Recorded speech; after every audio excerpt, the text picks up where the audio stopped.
Hey, thanks for joining part two of the August State of Iowa DNR Pheasant Survey. In this episode, Tim and I continue the question and answers with Todd from the DNR. We get into how hunter impact the survey and also the bird population. So stay with us. I hope you enjoy the episode. Hi, this is Tim and Joel. Welcome to Midwest Hunting and Outdoors by Two Dumbasses, a podcast about the outdoors, hunting, and being a steward of the land. Hey, if you like what these two dumbasses are doing, please hit the like button and subscribe today. So first off, I read the whole survey, some super great data. Quick question for you, Todd, is so if I look at your map that you have here of the state, and as I think about pheasants, how far do they travel, in an area? So I'm going to tell you where I'm headed, and then I'm going to turn it over to you. So I have a farm. I have roughly 40 acres of CRP, and my CRP's anywhere from 4 to 7 foot in height. But I also have woods, et cetera, surrounding it. Plenty of water supply from ponds and creeks. But I have zero pheasant, zero bobwhite.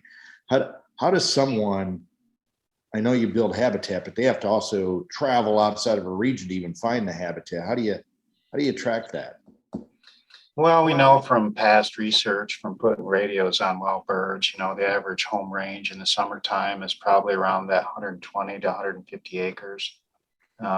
Actually, in the wintertime, it can shrink a little bit from that, maybe down to 100, but, it really depends on the winter. The birds are pretty plastic. I mean, if it's a stressful winter, we'll see birds move up to 15 miles trying to relocate to better habitat if where they're at fills in or something. So no set rule of thumb there, but generally during the spring and summer, probably around that 120 to 150 acres is typical home range for a hen.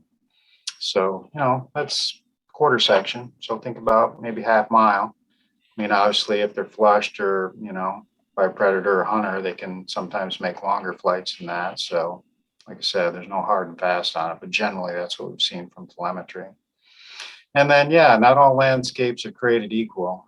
Pheasants typically like kind of open landscapes without a lot of timber. I mean, they can tolerate some timber, but we get into southern Iowa. A lot of folks don't realize that south central and southeast Iowa are some of the last places that we opened pheasant hunting.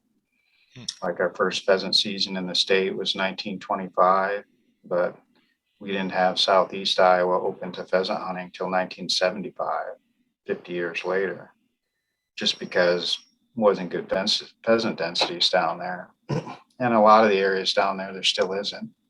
I think it's really set up more to be deer, turkey, cottontail habitat, that really good intermixture of timber and everything. Just more conducive to those species than pheasants. Pheasants are, pretty plastic too. Like I said, they'll use some timber, but when you start getting a lot of timber in the landscape around you, it's just not really what they're seeking out. You can have a few birds make a go of it, but you're not going to see the numbers like, say, we see up in northern Iowa, where we're mostly cropland and open and not a lot of timber. Sure. And so if you think about the distribution of where pheasants are best in the country, us, South Dakota, North Dakota, Nebraska, Kansas, not really known for a lot of trees. I mean, wetland, grassland, open. I mean, that's really where they do the best. So, Iowa's definitely not equal north to south, east to west when it comes for potential habitat. So you see our lower numbers kind of in that southeast, south central, just because I think there's a lot of timber. We also see that very northeast Iowa too. So. Okay. Anything I could do to improve that, or no? It is. Generally, what we've got some private land staff that work one-on-one with landowners, and so that's where I direct you to. I figure out what county you're in, and just try to hook you up with one of our private land staff. So usually they'll make an appointment to come out to the farm with you and just look at what you've got for habitat, see what's around there, and give you recommendations based on that. It sounds like you got some good grass cover. It just depends on how much timber's around you and whatnot. and what other factors play in there, what are the croplands around. And so, pheasants are almost always associated with some cropland. So if you have cropland adjacent to that, grass, and, things like I that. do. So Yep, I do. Good.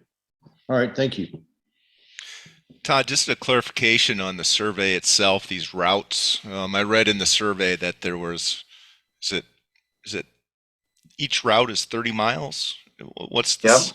And then what, 180? Is that the number I read, or is it? Yeah, actually we have over 200. Okay. About 99 counties, 2 per route. Actually, a few of the counties have a couple more where we have more staff. But yeah, I think we actually run around 218 routes. That's a lot of logistics. Not only coordinating that, but then getting the data and rolling it up, right? So, I crunch a lot of data in about 10 days.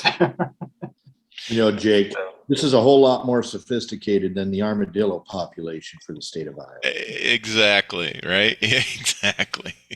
Yeah. Yeah, and then on top of that, you got doves and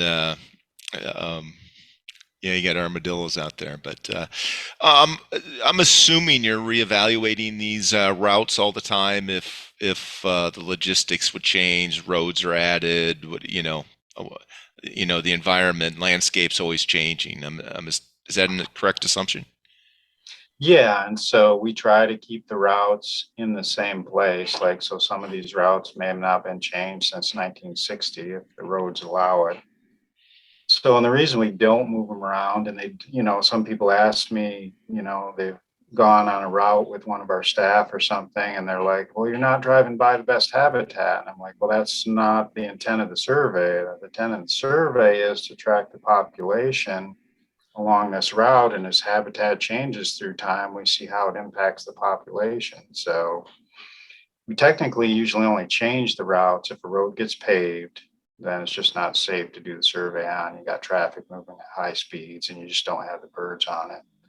And then we sometimes do have roads abandoned or bridges go out, and so we do have to move the routes. But generally what we tell our staff is, if you have something like that, contact me. We'll make a minimal change, as little to the route as we can, keep as much of it as it was. And so it's kind of comparable from year in and year out through time. So, yeah, excellent.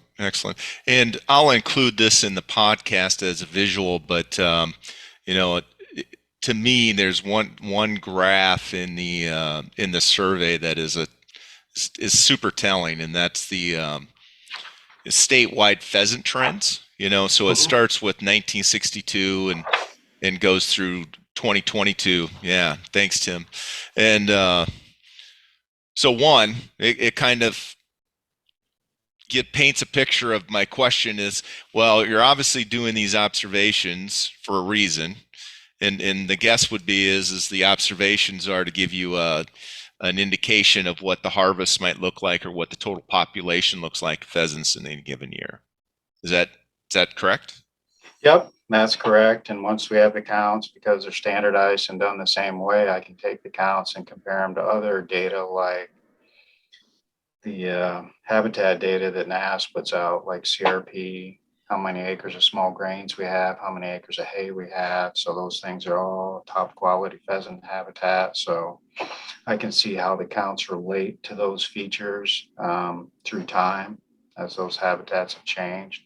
And also I can pull NOAA data and see how the counts are influenced by our weather events. And so those are a couple of the 2 other big data sets that I normally use and look at the counts with. So if you would plot our overall habitat in the state against the roadside count, you'd see there's a pretty strong correlation between acres of habitat and how many birds we have. Yeah, that and there's clearly a relationship between the harvest information in your survey count. Where does the harvest information come from? I gotta admit, I haven't pheasant hunted for so long, because it's just been tough. It's tough, and I grew up in Northeast Iowa, and it's like, man, if you saw a pheasant, it was a miracle. But anyway, that's beside that. But the harvest information, where does that information come? So, as a pheasant hunter, you have to buy a hunting license. And so basically we send about 8,500 postcards out after the season to a random sample of our hunters, both resident and non-resident. So, and then, we just hope hunters fill those cards out, send them back to us. So they tell us how many days they hunted, how many they harvested. And so with those numbers, we kind of relate that back to our overall license sales to come up with a harvest estimate. So, and as you can see, looking at the graph, that the two tend to correlate pretty well. So, in honest truth, hunters are almost like another giant survey that happens in the fall. I mean, they go out there and they chase the birds and harvest birds. And so it's kind of almost like a second survey of the population. So as you can see, the two generally match up pretty well. And, basically with the roadside count, I can almost predict what harvest is going to be. The two correlate that well. So, yeah, it certainly does. Tim, one last question, then I'll pause here for your questions. On topic here of this graph, it makes a lot of sense to me looking at it. I think it would make sense to anyone looking at it. One thing that caught my eye is, that the survey information has always been lower than the actual harvest information until, so the hollow circled compared to the solid circled information until 2014. And then since 2014, the survey information has actually been in higher. Anything change there, or what would cause that? You have to look at the scales there too. So our pheasant counts only go to about 100, and we were really good in the 60s, where our pheasant harvest has approached 2 million. So if I change those scales, I could make those flip. So don't read too much into that. But, I try to keep them as proportional as I can as the data allows me, because they come in at different numbers, much different numbers. But there is a little bit going on there. And I think it's basically what you're seeing there toward the end is actually a little bit of a decline in hunter numbers, because pheasant harvest is not only determined by how many birds we have, but how many hunters are pursuing them. And so if you go back to, say, the mid 90s there, we had 200,000 pheasant hunters pursuing pheasants that year. You could look at 2011 there, we had fallen to about 40,000. So we've just seen a decline in hunters, and that's something that we're seeing nationwide, unfortunately. So hunter numbers have recovered a little bit since then. Last year we were about 61,000. But based on the roadside counts where we were a year ago, if we had the hunters we had, say, 10, 15 years ago, we had the birds to probably shoot 500,000 roosters, another 100 to 200,000 more than we did, based on past results in the survey when we had higher hunter numbers. So I think what you're seeing there a little bit, Joel, is that just, we don't have the hunters. I mean, I've looked at through time, what does our average pheasant hunter shoot? Because we send out the harvest survey. Hunters tell us how many days they hunted, how many birds they shot. And so, if I look back through the last 20, 30 years, it stays amazingly consistent. Most hunters shoot about 5 to 7 birds for the season. So if I put 40,000 hunters out there and they're shooting 5 birds per season, or if I put 100,000 hunters out there and they shoot 5 per season, that changes our harvest figure quite a bit. Yeah, that's interesting. That's really what was behind my question is when I looked at that, I'm like, I wonder if that's related to decline in number of hunters out there. So Cool. I think that's partly what's going on there with that. Hey, thanks for watching part 2. If you are interested in any merchandise from the Two Dumbass store, click the link down below. And if you're interested in these wonderful hats, send us an email. We'll work it out. Thanks for watching, and part 3 is listed and ready to go. Thanks for listening or watching our show. We have some exciting topics and guests coming up. We ask that you subscribe to our channel on YouTube and follow us on Twitter, Instagram, and Facebook. We look forward to hearing your suggestions for topics, questions, and comments. This is Two Dumbasses signing off. Until next time, be safe, have fun, and get outdoors.